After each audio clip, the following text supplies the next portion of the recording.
విధానం ద్వారానో ప్రతి పేదవాడు కూడా ఉన్నతమైనటువంటి చదువులు చదువుకోవాలనే ఒక ఆలోచనతో ఆ రోజున రాజశేఖర రెడ్డి గారు ఫీజు రియంబర్స్మెంట్ విధానాన్ని తీసుకుంటే ఇవాళ ఈ మధ్యకాలంలో అధికారంలోకి వచ్చినటువంటి చంద్రబాబు నాయుడు ప్రభుత్వం పేద విద్యార్థులకు సంబంధించినటువంటి ఫీజు రియంబర్స్మెంట్ నిధుల్ని విడుదల చేయకుండా ఇవాళ చదువుతున్నటువంటి విద్యార్థులందరూ కూడా విద్యకు దూరం అవుతున్నటువంటి పరిస్థితులు అనేక జిల్లాల్లో ఇవాళ చూస్తూ ఉన్నాం. చదువుని అర్ధాంతరంగా ఆపుకొని, ఎందుకంటే కాలేజీల్లో ఫీజులు కట్టకపోతే కాలేజీలకి రానినటువంటి పరిస్థితులు, చదువుకున్నటువంటి విద్యార్థులకు సంబంధించి కూడా పరీక్షల్లో పాస్ అయినప్పుడు కూడా వాళ్ళకు కావాల్సినటువంటి సర్టిఫికెట్స్ ఫీజు కట్టలేదని సాగు అడ్డుగా పెట్టుకొని ప్రైవేటు యాజమాన్యాలు ఇవాళ వాళ్ళకు సంబంధించినటువంటి సర్టిఫికెట్స్ ఇవ్వనటువంటి పరిస్థితుల్లో రాష్ట్రంలో వేలాది మంది చదువుని అర్ధంతరంగా మానుకొని ఓ పక్క కూలీ పనులకో వ్యవసాయ పనులకో లేకపోతే చిన్న చిన్న ఉద్యోగాలలో ఇవాళ వాటి కోసం తాపత్రపడి ముందుకు సాగుతున్నటువంటి దౌర్భాగ్యమైనటువంటి పరిస్థితులు ఇవాళ రాష్ట్రంలో చూస్తూ ఉన్నాం. నిజంగా చంద్రబాబు నాయుడు గారు సూటిగా అడగదలుచుకున్నా, ఇవాళ రాష్ట్రంలో ప్రజలు మీకు అధికారం అప్పుచెప్పారు, అప్పుచెప్పినటువంటి అధికారాన్ని అప్పుచెప్పినటువంటి పరిస్థితుల్లో ఇవాళ ఈ రాష్ట్రంలో మీరు పేద ప్రజలకు సంబంధించి ముఖ్యంగా పేద విద్యార్థులకు సంబంధించినటువంటి అంశాలపై ప్రత్యేకమైనటువంటి దృష్టి సారించాలా. ఎందుకంటే మీరు చెప్పే మాటలు ఆ విధంగా ఉన్నాయి. మీరేం చెప్తా ఉన్నారు? దేశ విదేశాలకు సంబంధించి అనేకమైనటువంటి సంస్కరణలు తీసుకొస్తామని చెప్తా ఉన్నారు. ఈ సంస్కరణ తేవటం దేవుడు మాట ఎరుగు. ఇవాళ చదువుకున్నటువంటి విద్యార్థులకు ఫీజు రియంబర్స్మెంట్ విడుదల చేసే ప్రక్రియకి శ్రీకారం చుట్టాలని చెప్పి నేను కోరుతా ఉన్నా. ఎందుకనో చాలా దురదృష్టకరమైనటువంటి పరిస్థితి. చంద్రబాబు నాయుడు గారు ఎప్పుడు ముఖ్యమంత్రిగా పనిచేసినప్పటికి కూడా 2004 పూర్వం 9 సంవత్సరాలు ఈ రాష్ట్రంలో ముఖ్యమంత్రిగా పరిపాలన చేశాడు. కానీ ఏ రోజు కూడా సమాజానికి సంబంధించి ఒక మంచి చేద్దామని కానీ పేద విద్యార్థులు చదువుకోవడానికి అవకాశాలు కల్పించాలనే ఆలోచన ఆయన మధ్యలో ఏనాడు కూడా మెదిలే పరిస్థితి కాదు. ఆ తర్వాత మరలా 2014 నుంచి 2019 వరకు కూడా ముఖ్యమంత్రిగా పనిచేసినటువంటి పరిస్థితుల్లో కానీ మరలా తిరిగి ఈ రోజున ముఖ్యమంత్రిగా ఆయన పదవి కొనసాగిస్తున్నటువంటి పరిస్థితుల్లో కానీ ఆయన చదువుకి పేద విద్యార్థులు దూరం చేయాలా, ఈ రాష్ట్రంలో అందరూ కూడా చదువుకుంటే తమ మనుగుడికే ఇబ్బంది ఎదురవుతుందనే భావంతోనే ఇవాళ చదువుకి దూరం చేసే పరిస్థితులు ఇవాళ రాష్ట్రంలో కనిపిస్తా ఉన్నాయి. బాబు ఒకసారి వెనక్కి తిరిగి ఆలోచించమని అడుగుతా ఉన్నా. నిజంగా నీకు సిగ్గుంటేనో, నీకు సమాజం పట్ల సమాజ అభివృద్ధి పట్ల చిత్తశుద్ధి ఉంటేనో 2004లో డాక్టర్ రాజశేఖర రెడ్డి గారు చదువుకి పేదరికం అడ్డు కాకూడదు, పేద విద్యార్థులుగా పుట్టినప్పటికీ వాళ్ళు జీవితాల్లో ఉన్నతమైనటువంటి చదువులు చదువుకోవాలా, ఆ చదువులు చదువుకోవాలంటే ₹1 కూడా ఫీజు కట్టకుండా వాళ్ళకు ఉచితంగా చదువు చెప్పే కార్యక్రమాన్ని ఈ రాష్ట్రంలో తీసుకురావాలనే ఆలోచనతోనే మహానుభావుడు రాజశేఖర రెడ్డి గారు ఫీజు రియంబర్స్మెంట్ విధానాన్ని ఈ రాష్ట్రంలో ప్రవేశపెట్టినటువంటి పరిస్థితులు గుర్తు చేస్తా ఉన్నా.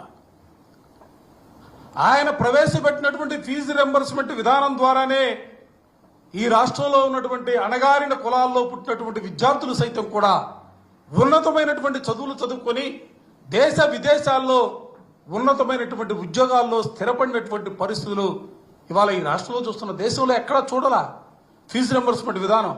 ఎందుకంటే ఆ రోజున ఆయన తీసుకున్నటువంటి కార్యక్రమాలు, ఆరోగ్యశ్రీ కార్యక్రమం తీసుకున్నా, ఉచిత విద్యుత్ కార్యక్రమం తీసుకున్నా, అంటే పేదల జీవితాల్లో మార్పుకు శ్రీకారం చుట్టాలనే భావంతోనే ఆయన అటువంటి కార్యక్రమాల్ని రూపకల్పన చేసి ఈ రాష్ట్రంలో ప్రవేశపెట్టినటువంటి పరిస్థితులు. ఇవాళ మరలా కూడా సూటిగా చెప్పదలుచుకున్నా, ఆ రాజశేఖర రెడ్డి గారి బిడ్డగా జగన్మోహన్ రెడ్డి గారు మరో 2 అడుగులు ముందుకేసి విద్యా వ్యవస్థలోనే అనేకమైనటువంటి మార్పులకి శ్రీకారం చుట్టినటువంటి పరిస్థితులు. అంటే కాలేజీ చదువులకు పరిమితమైనటువంటి ఫీజు రియంబర్స్మెంట్ విధానం ఆ విధంగా కాదు. ఎల్కేజీ నుంచి కూడా వాళ్ళకు ఉచితంగా చదువు చెప్పాలా, ఆ చదువు చెప్పే ప్రక్రియలో కూడా పాఠశాలలన్నీ కూడా రూపుమార్పాలా. నాడు నేడుతో మొదలుపెట్టి ఇంగ్లీష్ విద్య తీసుకురావడం కానీ, సిబిఎస్ఈ సిలబస్ కానీ, లేకపోతే ట్యాబ్స్ ఇచ్చే కార్యక్రమం కానీ అనేకమైనటువంటి వ్యవస్థలో మార్పులకి శ్రీకారం చుట్టి ఇవాళ దేశంలోనే ఆంధ్రప్రదేశ్ అంటే అక్షర క్రమంలో కాదు, విద్యా వ్యవస్థలో కూడా ముందుకు తీసుకువెళ్ళినటువంటి ఘనత జగన్మోహన్ రెడ్డి గారికి దక్కినటువంటి పరిస్థితులు. బహుశా చరిత్రలో ఎక్కడా కూడా విద్యా వ్యవస్థ సంబంధించి ఫీజు రింబర్స్మెంట్ విధానానికి సంబంధించి కానీ, లేదా విద్యార్థి వసతి దీవెనకు సంబంధించి కానీ సుమారు 18,000 కోట్ల రూపాయలని అదేదో ఖర్చు పెట్టినట్టుగా ప్రభుత్వం ఏ రోజు కూడా భావించలా. ఈ రాష్ట్రానికి భవిష్యత్తుకు సంబంధించి అది ఒక పెట్టుబడిగా, విద్యార్థులు తలరాతులు మారాలంటే వాళ్ళు ఉన్నతమైనటువంటి చదువులు చదువుకోవాలా, ఆ చదువులు చదువుకోవడానికి అవకాశం కల్పించాలనే ఆలోచనతోనే జగన్మోహన్ రెడ్డి గారు జనవరి వరకు కూడా 2023 డిసెంబర్ వరకు కూడా ఏ ఒక్క నెల కూడా ఒక్క త్రైమాసికం కూడా బకాయిలు లేకుండా అనుకున్న సమయానికి డేటు ప్రకారం నిధుల్ని విడుదల చేసినటువంటి పరిస్థితులు కూడా ఈ సందర్భంగా చెప్తా ఉన్నా.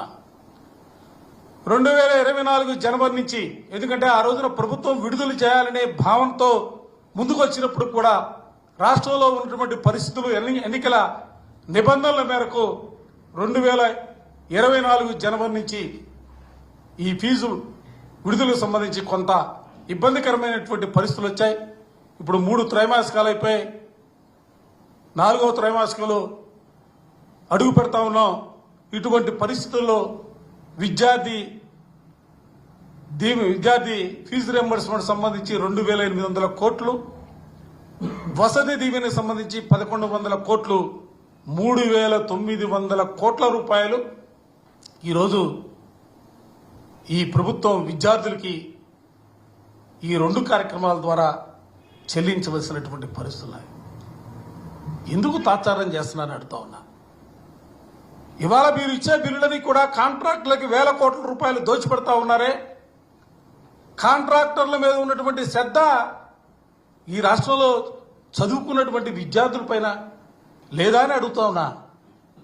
ఏ దిశగా మీరు ఈ పరిపాలన తీసుకెళ్లాలని చెప్పిన సూటిగా అడుగుతా ఉన్నా. ఏ దిశగా తీసుకెళ్లాలని ప్రయత్నం చేస్తా ఉన్నారు?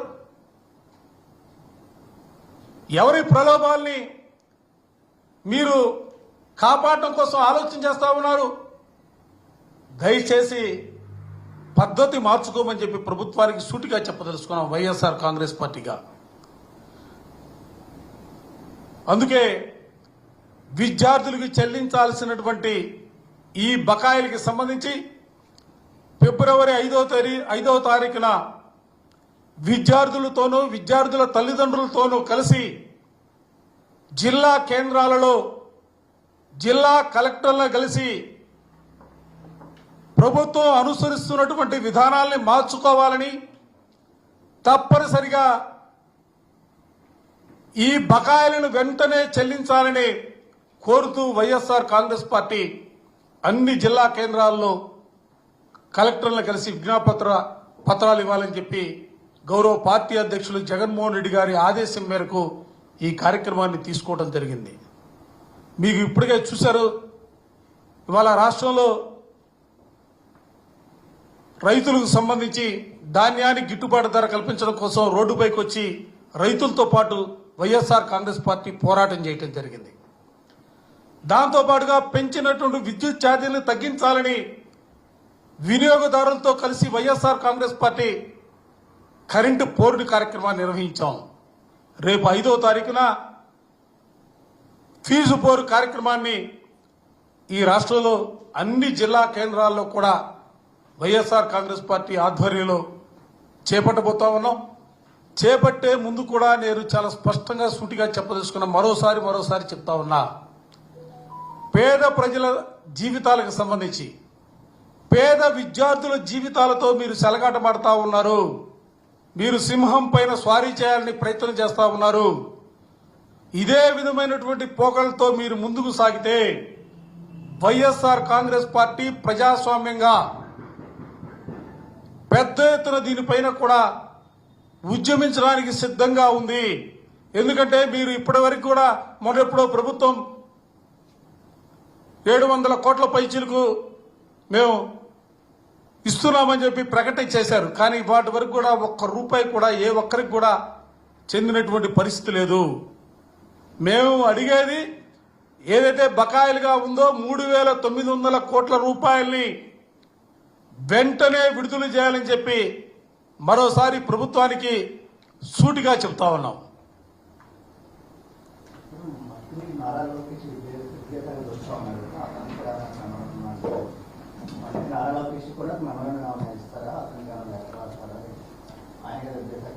ఇప్పటికే విద్యార్థి లోకం ప్రభుత్వానికి సంబంధించినటువంటి సంబంధిత అధికారులతోనూ మంత్రులతోనూ కలిసి, ఎందుకంటే విద్యార్థులు మాత్రమే కాదు విద్యార్థుల తల్లిదండ్రులు కూడా ఇవాళ వాళ్ళు పడుతున్నటువంటి ఇబ్బందుల్ని ప్రభుత్వ దృష్టికి తీసుకొచ్చినటువంటి పరిస్థితులు.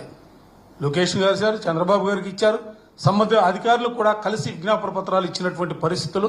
మేము కూడా దీన్ని ఏదో రాజకీయ కోణంలో ఆలోచన చేయట్లా, రాజకీయ కోణంలో కూడా మాట్లాడతలా. ఎందుకంటే ఇది సమాజానికి సంబంధించి, మరీ ముఖ్యంగా పేద విద్యార్థుల జీవితానికి సంబంధించి ఇవాళ మీ ఫీజు రింబర్స్మెంట్ విడుదల చేయకపోతే వాళ్ళ జీవితాలు ఏం కావాలా, వాళ్ళ భవిష్యత్తు ఏం కావాలా?